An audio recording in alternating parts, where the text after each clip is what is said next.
Good evening and welcome to tonight's webinar on managing maintenance. My name is Polly Rivers from the Landlord University and I'm joined tonight by Richard Blanco from the NLA, so welcome.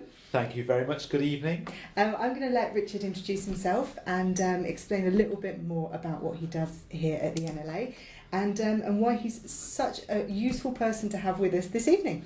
Okay, well, I'm one of the London representatives for the NLA and I cover East and North and Central London. I have properties across 6 London boroughs, so I've got a range of properties from houses to flats and shops. And I've been a landlord since 2003 and I'm very interested in this topic of maintenance. I've done several refurbs, some big refurbs. I buy at auction, refurbish and then rent out. So I've gutted properties and kind of put them back together again several times with my builder. Been through several builders and Used to finding the right person. Yeah, no, still actually the one I'm with at the moment, we're a bit like a married couple according to my friends, so it's working well. And and also I've got my own maintenance team, and so I'm hoping I can offer some tips on how best to work with them. Let's hope so. So what we'll do is we'll jump straight in and let's see if we can outline what you feel are the key responsibilities that a landlord has for maintenance versus those of a tenant. Well, my kind of guidance that I often offer on this to tenants is that if you owned your own house or flat, if you needed to call someone out for something, that's when you would ask your landlord to do it. Mm-hmm. So the classic thing is changing a light bulb. You wouldn't call somebody in to change a light bulb. Not generally. Unless, of course, the fitting is a bit awkward and you need a bit of advice on it. But even then, you'd probably go online or ask a mate, wouldn't you? Borderline stuff is probably things like blocked sinks and blocked... I say block drains, not external drains, but just sinks and baths and showers and stuff like that. Yeah. So, taking hairs out of the shower plug hole or pouring a bit of Mr. Muscle down or, whatever drain and blocker you've got to try and unblock it. Those are the sorts of things we'd expect the tenant to do. Mm-hmm. The landlord is obviously going to be looking after the structure of the property. So anything to do with the roof or the windows, if the windows are leaking, if there's the shower's leaking into the ceiling below.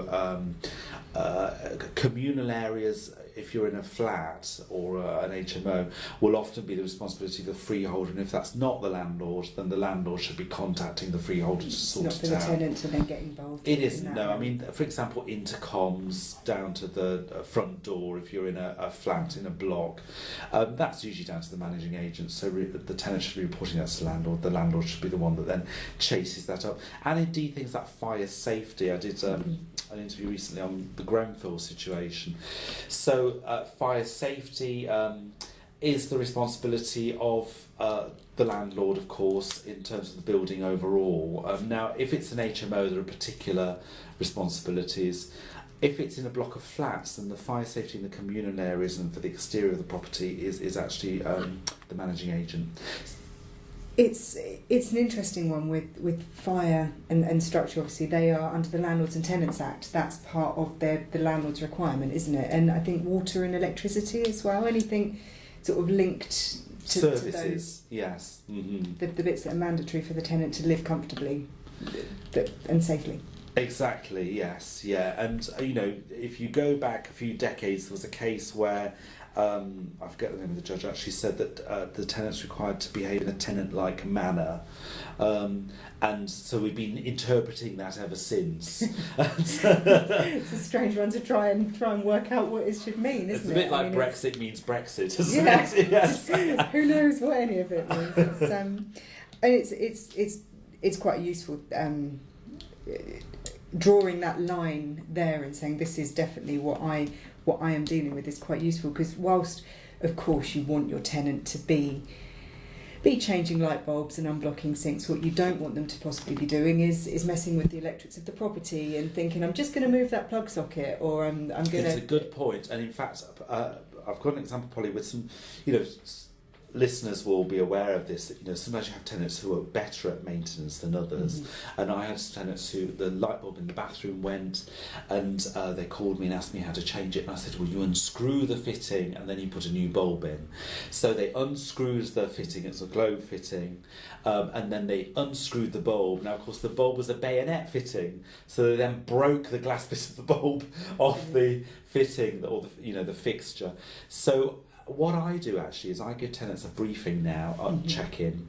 So I talk to them about the sorts of things I'd expect them to do and the sorts of things I'd expect them to call me for. And then I go through a few things. In fact, I've just moved some tenants into that property in Walthamstow, and I now show them how to unscrew that. And I think we're probably going to come on to some other things that I would probably tell tenants how to do at the beginning. It's probably a good idea not to assume that they would know it as well. It's certainly, we hear a lot at the Landlord University that people with student tenants, especially, whilst you and I would have no issue changing a light bulb, do it countless times in our own homes, it's very possible that a student tenant moving into a property may never have done that before. And so we assume that they can take the responsibility to manage that themselves, but without a little guidance, it's very possible that it might be something that they're not able to do. This is tricky. I mean, I did talk to a journalist a few weeks ago on a podcast actually about landlords being a bit kind of in loco parentis with students, and she was appalled at that. She thought it was rather creepy, the idea that landlords might be a bit parenting or coaching with tenants. But actually I think there is some element of that, and it's about doing it in an appropriate way, isn't it? In a supportive, but not, we don't want to spoil their quiet enjoyment, and we don't want to harass them. But you don't want to spoil the light fitting either. No. I mean, the other thing is spotlights, of course. There are two types of spotlight bulbs. I dread them, and they are a pain at the best I never times. put them into, when I do a refurb, although it's tempting to put in nice lighting, I never put spotlights in because I think they're a pain. There are the ones that you push in, the ones that you twist in. Often the fitting falls out of the ceiling when you try and change them, if you're not used to changing them. So I would, this is part of my mission on maintenance, to go for low maintenance options. Make life as easy as possible for Changing everyone. a light bulb is much easier than changing a spotlight fitting, Absolutely. So whilst we're on the topic of what's the responsibility of the landlord and the tenant, we'll come on to sort of finances a bit later, but the sort of things like light bulbs and things that you kind of ask your tenant to take responsibility for, should your tenant be paying for those, or does that fall under your remit as a landlord? Should they be physically changing the light bulb but you then reimbursing them for it? Well, I've never reimbursed tenants for light bulbs.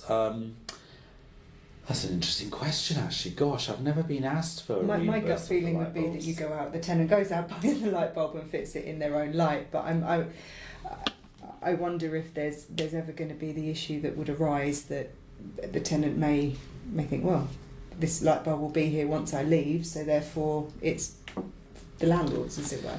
Gosh, I mean, we're probably talking about less than £2 for a light bulb, so I'd be hesitant to fall out with your tenant over it, but really I would expect tenants to replace those sorts of things. I tend to provide as few electrical appliances as possible, so I tend to provide vacuum cleaners because they encourage cleaning of the property, of course, but I don't provide kettles and toasters and TVs and things like that. It might be partly because of the segment of the market that I'm in, but I just think the more stuff you provide that's likely to break and need to be replaced, the worse it is. The only time I pay for those sort of low cost things is as an incentive to encourage the tenant to do something. So I would tend to buy some HG mould cleaner because it's the best mould cleaner that I've found, and if there's one of those sitting in the bathroom, the tenant's more likely to use it.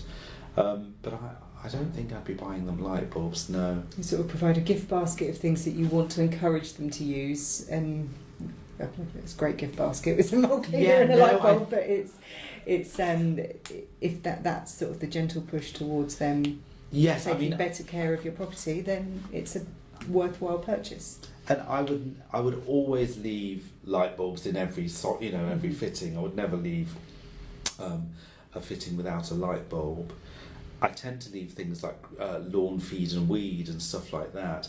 I have a lot of stripped floors actually in my properties, and I tend to leave some wood floor cleaner just to sort of demonstrate, the good kind of cleaner to use. I will do things like have lawn sprinklers that I provide them with, because I think if I do that, they're more likely to water the lawn. So I suppose it's a little bit incentivised towards encouraging them to do positive things.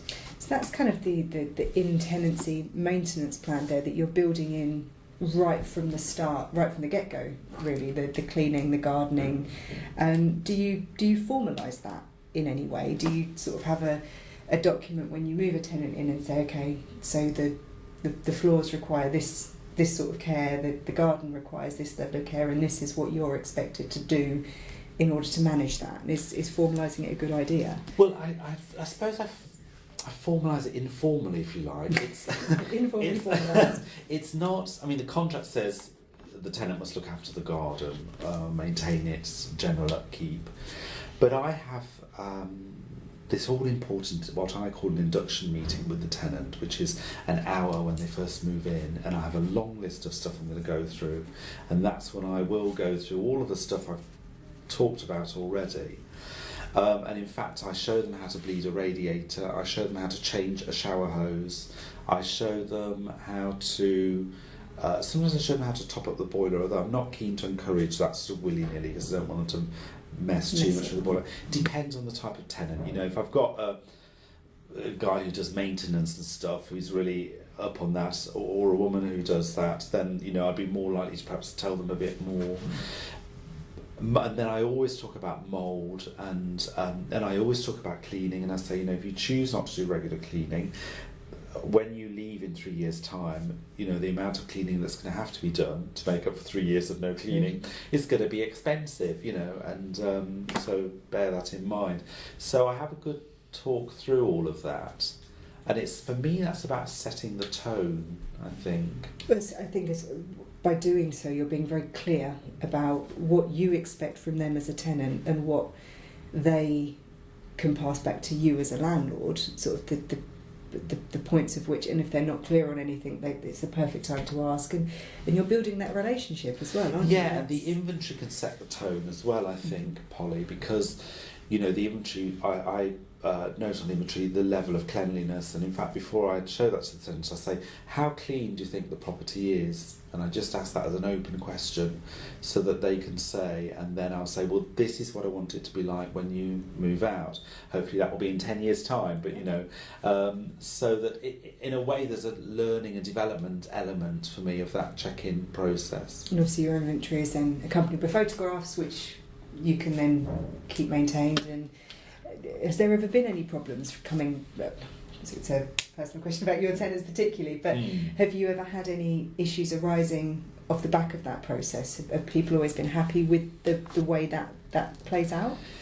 Yes, generally. I mean, I have deducted small amounts of deposits at the end. Generally, I don't have huge problems around that. I think when I was first a landlord, I had someone wearing stilettos over wooden floors, and so now all my inventories say the wooden floor is in good condition, no stiletto heel marks, and I point out the stiletto heels issue to people. And I'm not opposed to people wearing stiletto heels, it's just not in not the on the floor. Yes. So I think generally tenants have appreciated that sort of bit of coaching, but you have to judge it. I mean, if you've got someone who's experienced at managing property, don't obviously spoon feed them with how to change a shower hose. But a lot of people, like you say, particularly students and perhaps younger tenants, this is very new stuff for them. I think the clearer you can be, the better, isn't it? It's, having everything down in black and white to make it non-negotiable, as it were, makes life easier for everyone, really. It does. I mean, I used to worry that I was being too precious and cloying and passing on this huge burden of having to look after this property that I adored, kind of thing. But actually, I've decided that what you're doing is just putting across the message that you care, and that you care about the property, and you care about them having a nice home. And so you would hope that your tenant would care as well. I mean, it's their home, and they... If you pick the correct tenant, you pick somebody that you hope will look after the property in the same way that you would do yourself. And so really you're probably not asking them to do, like you said earlier, treat it as a homeowner situation. So you're kind of asking them to do the things that a homeowner would do. Yes. Which doesn't seem outside of the requirements. I mean, remember, you may get what I call tenants in recovery. That's to say, tenants who've had bad landlords before, who haven't done proper inventories and who haven't really cared about the level of cleanliness and maintenance. And so actually for them you're sending out a new message that you do care and you do want these things to be done. That's the kind of key to building the relationship, isn't it? I mean, we've spoken before about the importance of building a relationship with your tenants, and nothing is more important than here, because obviously they are the eyes and the ears of your property, and you have to put your trust in them. They, as you say, have to put their trust in you, and together you have to keep that property ticking over. Yes, for however long the tenancy is. They're looking after our asset, aren't they? And they're also our customer, and we want to keep them happy. So there's that symbiotic thing there. So is there any key steps to how to kick that relationship up? Obviously, you've spent the time going through the top tips, as it were, to keep minor maintenance tasks. How else do you kind of go about building the ongoing relationship, just to make your life as easy as possible moving forward? Well, I've written a repairs policy now, actually, okay. And it includes sort of all the various aspects, and I show this to them, and I put it in a tenant handbook at the start. It includes a triaging aspect, so something I borrowed from A&E, really. But it's the idea that when they report a repair, I need a picture. I need a picture and I need a clear description, so that I can triage the repair and decide whether I can go and repair it, whether I can call them and just give them some advice on what to do, or whether I need to get a tradesperson out. And if I'm getting a tradesperson, I want to be able to send the right one. Yeah. So sometimes my initial sort of triaging through email might be about me going out to survey, to have a look and see what's required. And with quite a lot of minor things, I can do them myself. But with other things, then I will get one of my team out. So that's and then I always try and follow up after to check that the repair has been satisfactorily completed. Sometimes I will go and have a look myself.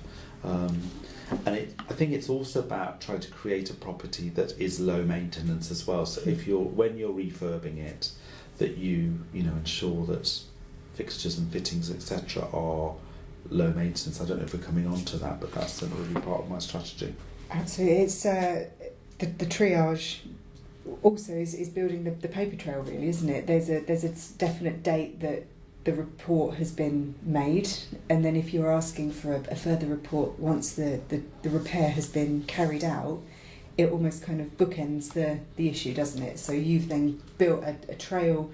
I mean, no property is ever without issues, be it a rental property or your home, my home, that anyone listening this evening's home, that we will all recognise issues that arise in a property. So to be able to say, okay, 10 Acacia Avenue had this issue on this day, this is how it was dealt with, and this is how it was closed off, and the tenant is now happy, that does give you a certain level of control over the situation as well moving forward. If ever there was to be any complaints or anything, you've got that very definite trail of reporting that I think use. Also, we have to recognise that some people will argue there's an imbalance, a power imbalance around repairs, that tenants are a little bit nervous about reporting them because they don't want to annoy the landlord, and then the landlord might decide not to renew the contract, etc. So I think we need to put over a message that I want tenants to report repairs. I'm keen to get the repair done properly. I want them to be happy in the property.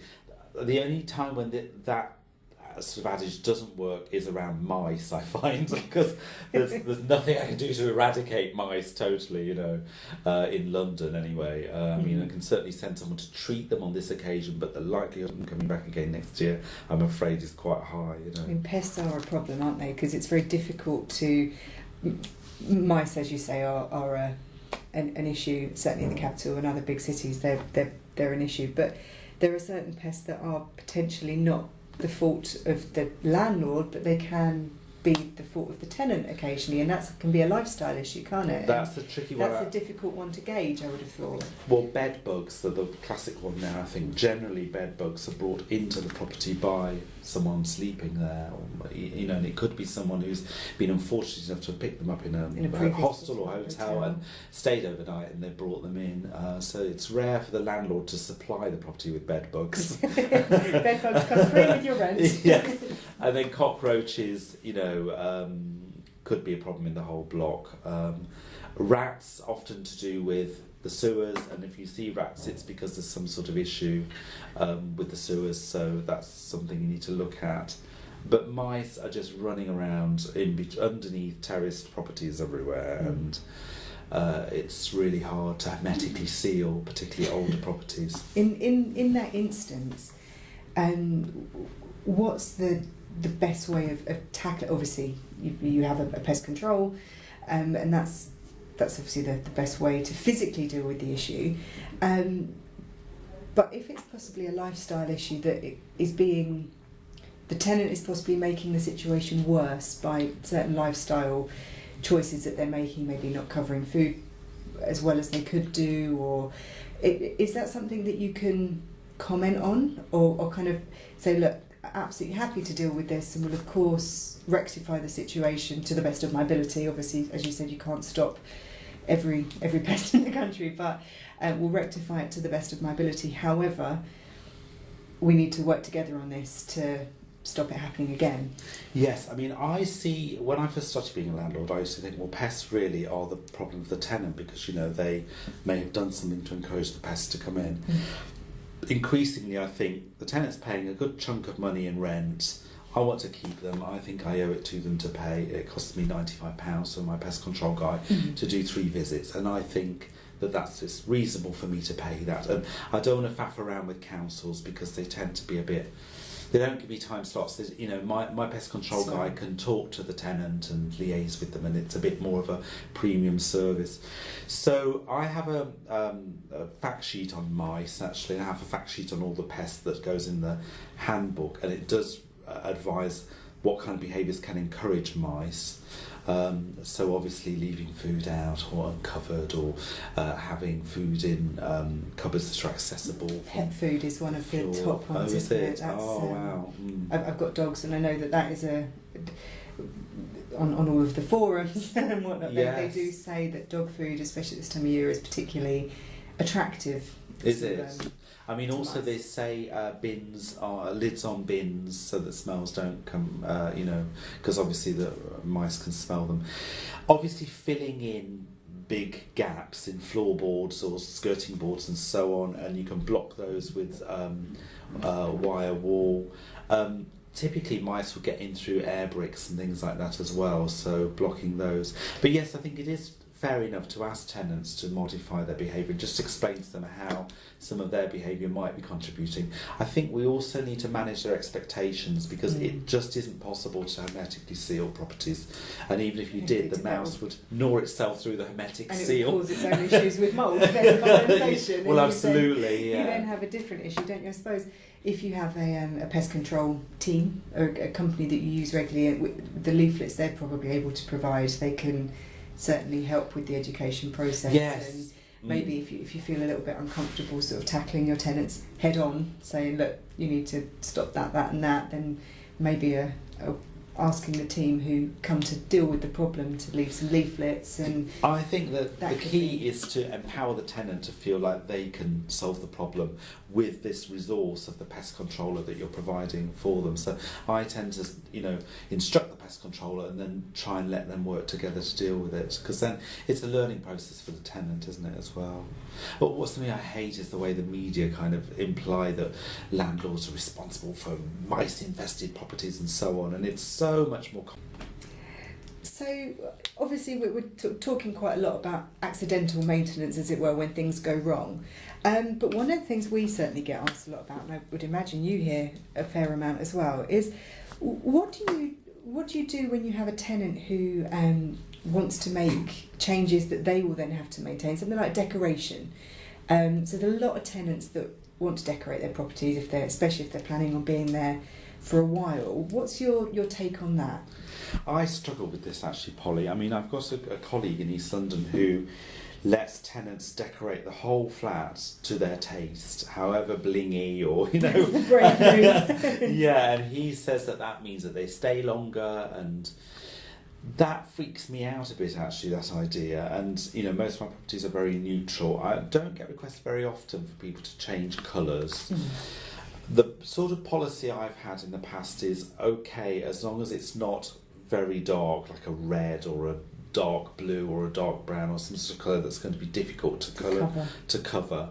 And I think I would expect the property to be in neutrals when it's given back. But, you know, there'd be some flexibility on that, because if the tenant's there for 5 years and then they move out, I'd expect to have to redecorate anyway. You'd build that into the plan anyway. Yeah, so I think I'd probably say to them, I will require you to paint it back when you move out. But actually, when we get to the point of them moving out, I'd probably, you know, review that and just see what's reasonable. Putting up shelves freaks me out a bit as well, because people can do quite a lot of damage to walls, can't they?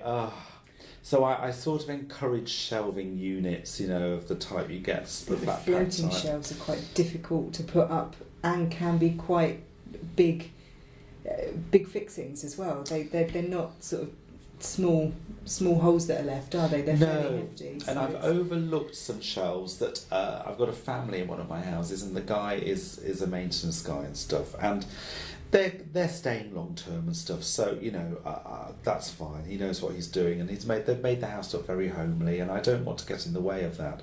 So I suppose what I'm saying is I deal with it on a case by case basis. And I keep thinking I need to write a policy about this, so that, you know, when it comes up again, I can just say, this is my policy. That's how we work. But those are the sorts of principles I work by.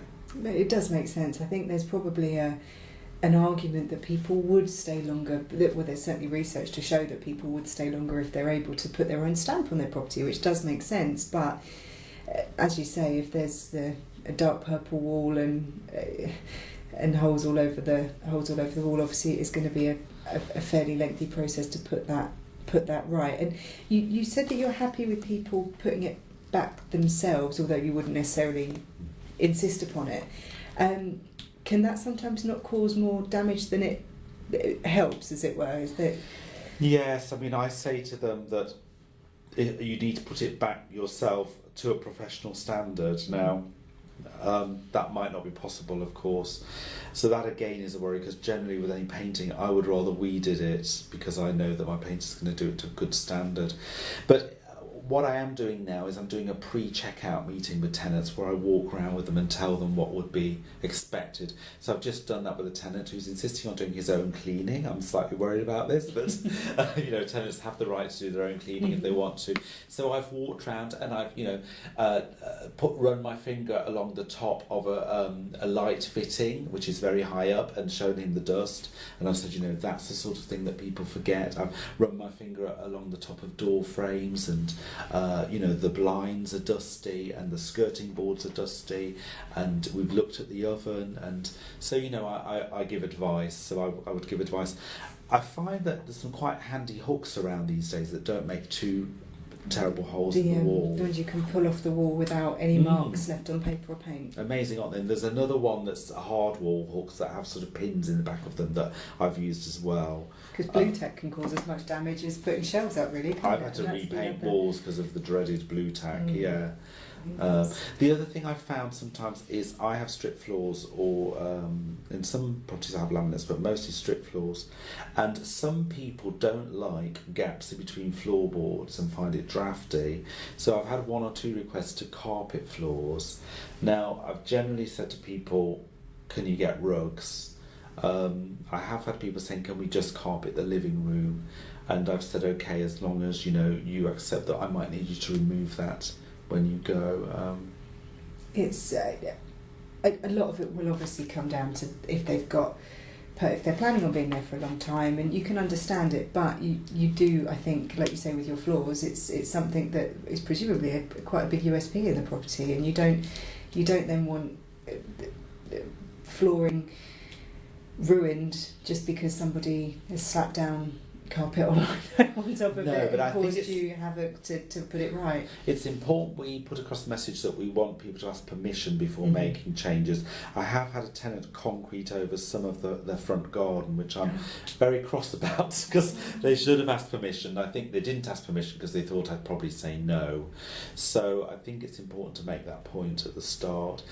I suppose if you're doing the regular maintenance checks as well, sort of quarterly and like every 6 months, they're gonna. It's better to have that sort of open line of communication in place first and foremost, because if you do a regular check and find a concreted garden, you're going to be fairly annoyed. Whereas if obviously they'd approached the situation differently, you may have been able to come to some sort of agreement over it. Well, I'm a great fan of the periodic inspection, you know, and I think if you haven't been to all of your properties in the last 6 months, you should be going to have a look at them to see what kind of condition they're in, what's going on, check there's no subletting.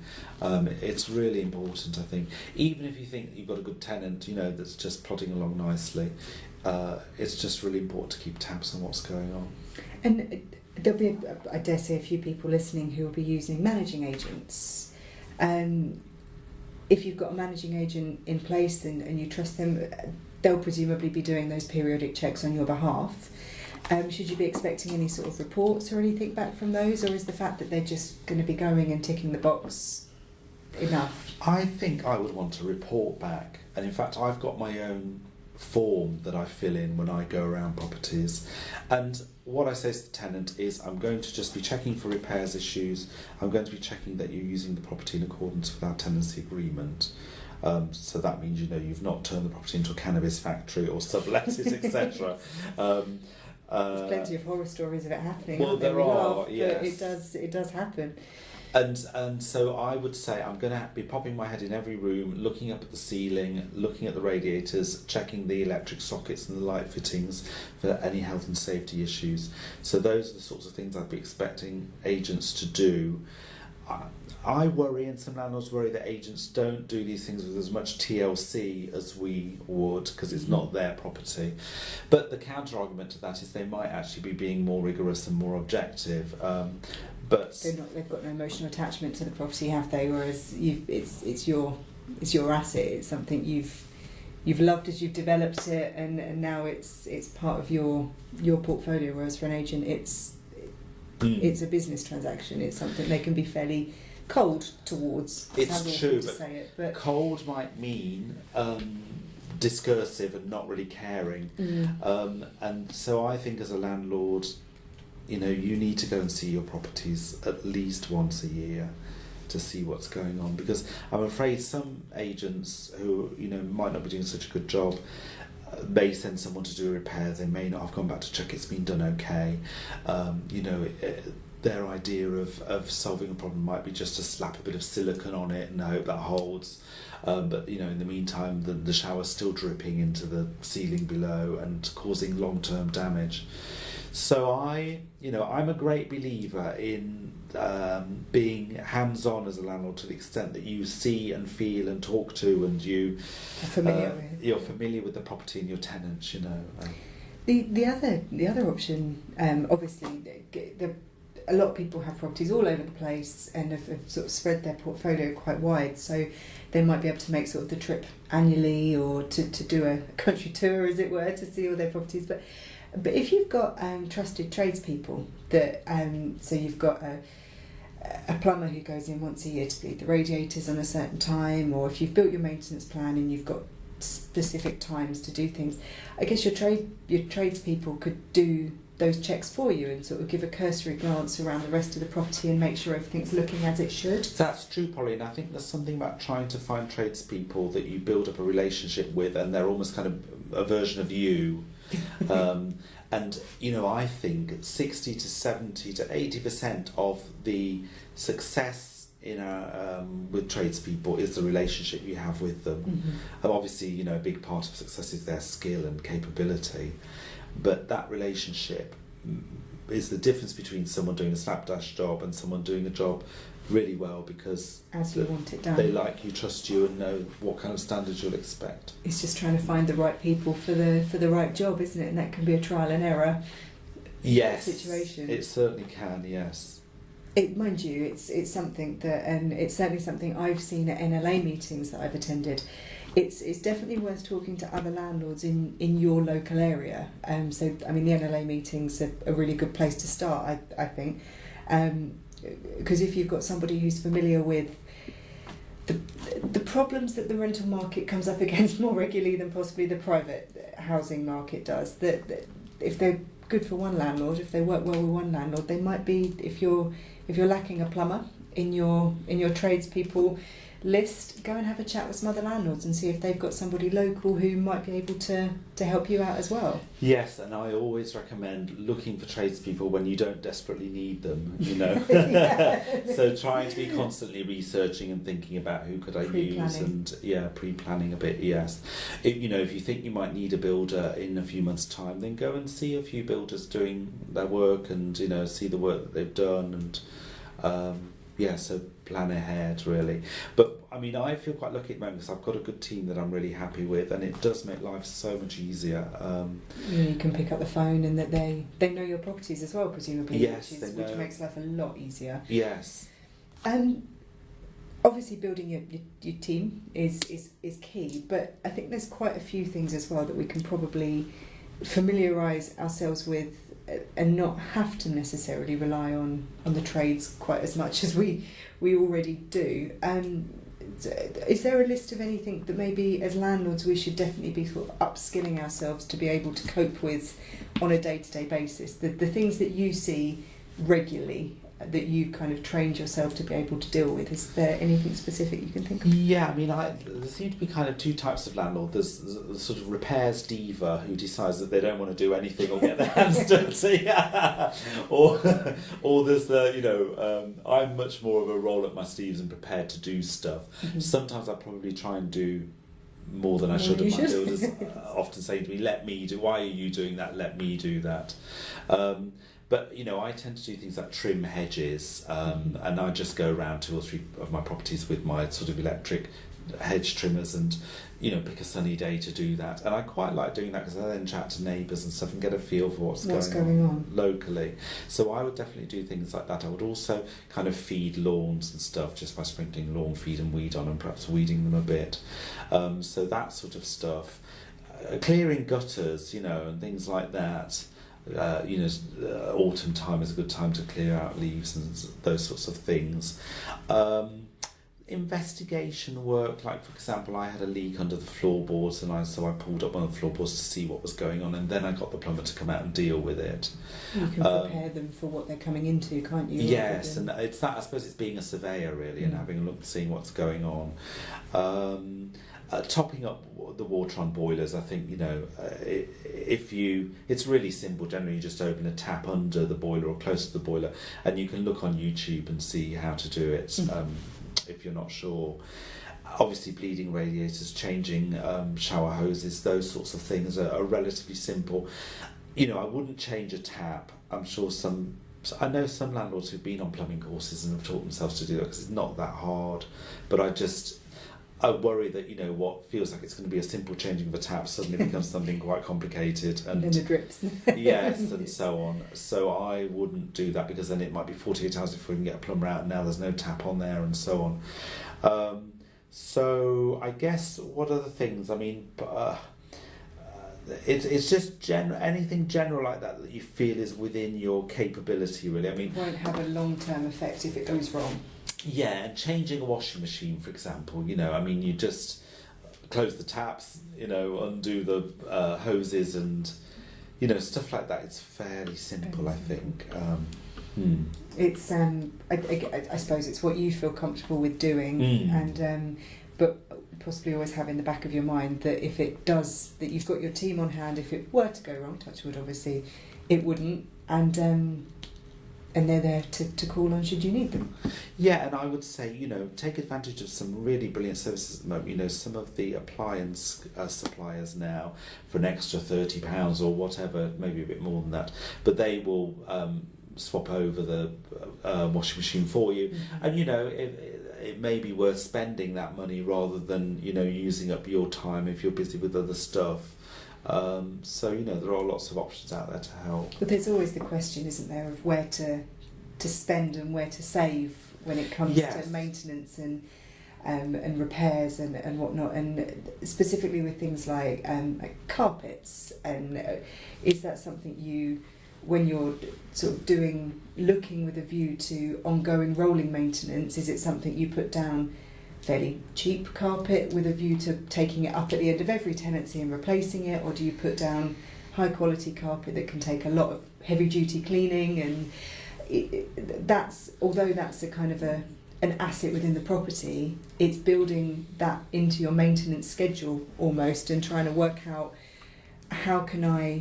where to spend money to make your maintenance easier, and where to sort of cut the costs and accept that there's no point maintaining an asset like that, you're just going to replace it. Yes, I mean, I would say on this, Polly, never go for the cheapest. Don't supply your tenant with cheap tax, because you're kind of saying, I don't really care much about you, and your tenant will then, I think, not respect you and not look after the property. I mean, I hate seeing cheap office style The two-ply carpet. Two-ply carpet with no underlay. I mean, horrible.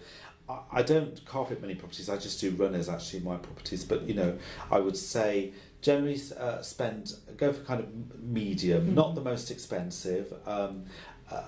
With appliances, I tend to spend about £250 on washing machines and dishwashers and that sort of thing. On boilers, I know some people like to go for the most expensive brands like Vaillant, but I think kind of workhorses like Maine and so on are perfectly good, and the parts are cheap. I would tend to expect things to last for about 5 years, certainly with appliances. So I would rather spend £250 on an appliance and just change it after 5 years than spend £1,000 on one and find that it breaks in 2 years' time. And I just get really annoyed. They do have heavy traffic, don't they, than your household appliance. I mean, if you bought a fridge for your house, you might buy a slightly more expensive one, but you know how you're going to treat it, and that sort of. So I mean, I have a spreadsheet with all of my appliances in all of my properties, and I have the date on which I bought them, the serial number, and if they've got an extended warranty on them when it runs out, and then if the tenant calls me and says there's a problem with my dishwasher, if it's more than 5 years old, I just order them a new one.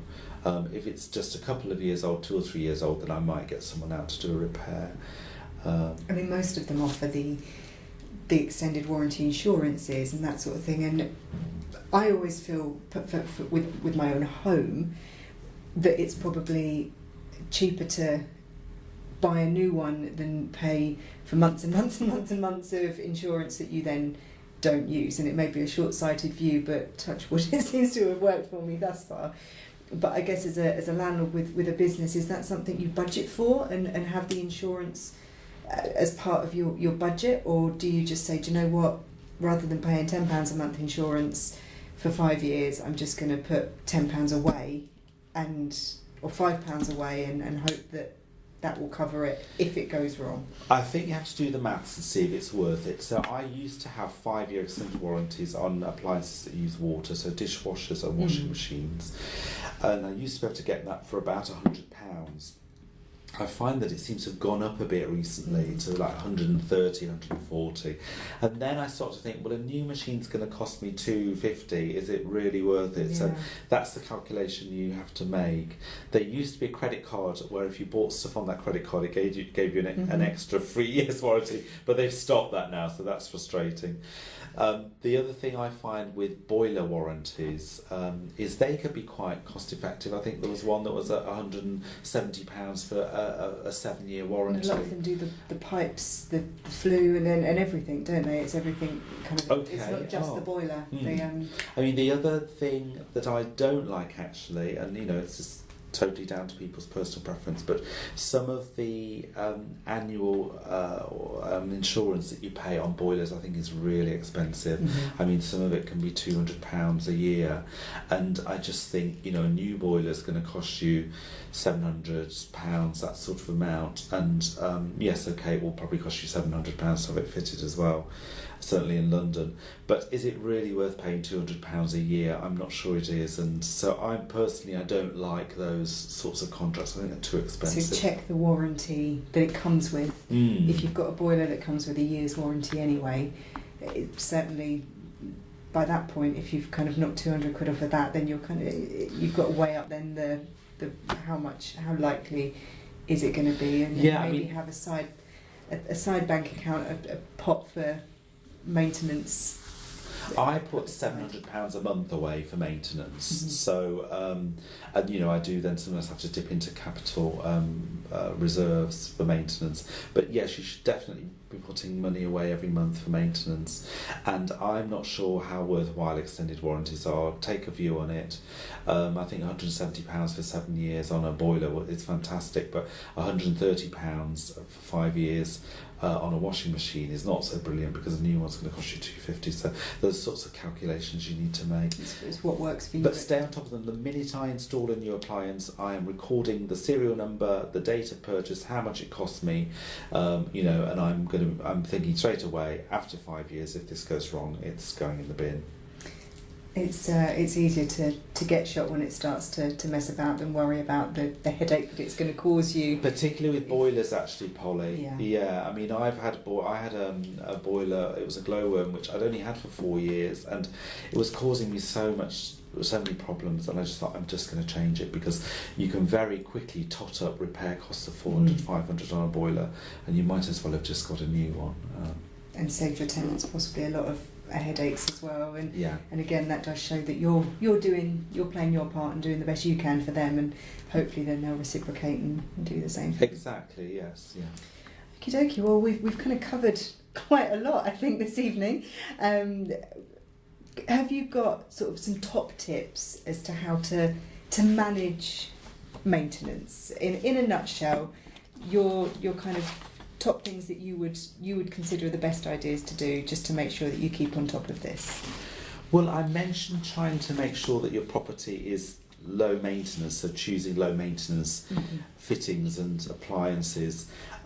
So, for example, things like avoiding overcomplicated showers, or chasing the pipes into the wall, because then if one leaks, you're going to have to take all the tiles off and get back to the pipe. Or if you've got the complex thermostatic shower, it's more likely to go wrong. A bathroom without an extractor fan or a window is just asking for mould. So, make sure you've got extractor fans in bathrooms. So, whenever we put a new shower in, we always make sure there's a gap under the shower so that we can access under the shower tray in case there's a leak or something like that. So I think kind of choosing low maintenance fittings and kind of being proactive. Building it into a long-term plan. Yes, absolutely, yes, is important.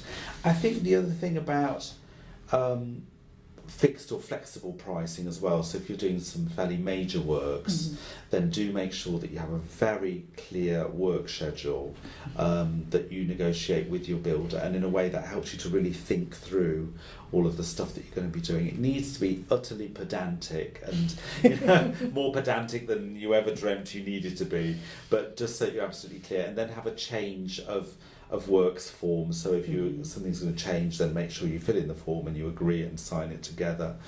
And also that personal relationship with people is really important. So that to me is the key around builders. People often say to me, "Oh, can I use your builder?" I worry sometimes about that, because just because he works well with me doesn't mean he's going to work well with somebody else. The three key things on builders, I would say, are price, reliability and quality. And if you can manage to get all three of those right, then you're living in some fantasy land.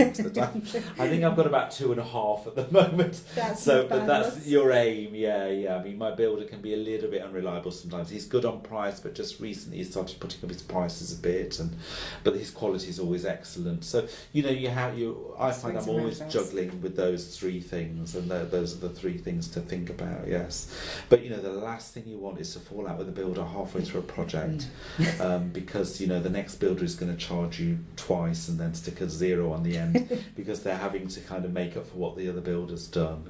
And you're in a sticky situation, so you don't have a lot of choice at that point. Exactly, yeah. For me, the hardest thing is getting a builder who will do small bits of repairs and maintenance. To the ad hoc work. Because that's not really very worth their while, unless they know you're going to be giving them lots of repeat work. So that's the hardest kind of maintenance, I think. Okay. So just sort of the open lines of communication really with everybody, be it one of your tenants or your trades, or just even yourself. It sounds like having the clear documentation and knowing exactly what you're planning when you're planning it is key. And don't be too penny pinching as well, Polly, is another piece of advice to say. You know, I always say to my builder, I want you to make a profit. I just don't want you to rip me off. So, but you know, don't let them make a profit, because you know they're in business too, and you know they're more likely to stay with you if you're Mm. helping them towards their end goal as well. Exactly. Brilliant. Well, hopefully that's shed some light on the tricky topic of maintenance. We've had loads of questions in, which we will answer on the blog post, which will be up on the NLA website in a couple of days.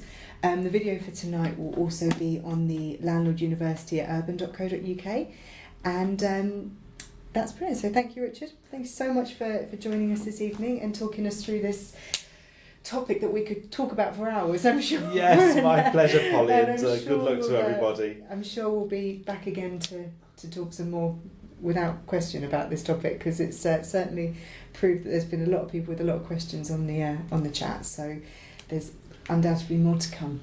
So hopefully you'll join us again for that. And if you'd like to join us for the next webinar, that's in January, and that's the Landlord Safety Summit, and that will be with me, Adam Mayle from Urban.co.uk, and Simon Ward from the NLA. So you can register for that now, and hopefully we'll see you there. Thank you very much.